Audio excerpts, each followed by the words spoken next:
بسم اللہ الرحمن الرحیم۔ سونے کے وقت کی دعائیں۔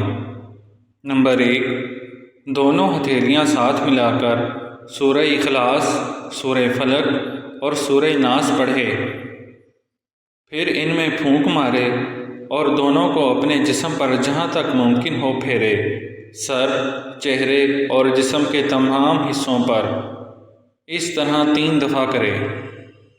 نمبر 2، جب تم بستر پر پہنچو اور آیت الکرسی اللہ لا الہ الا هو الحی القیوم مکمل پڑھو تو اللہ کی طرف سے ایک محافظ مقرر ہو جائے گا اور شیطان صبح تک تمہارے قریب بھی نہ آ سکے گا۔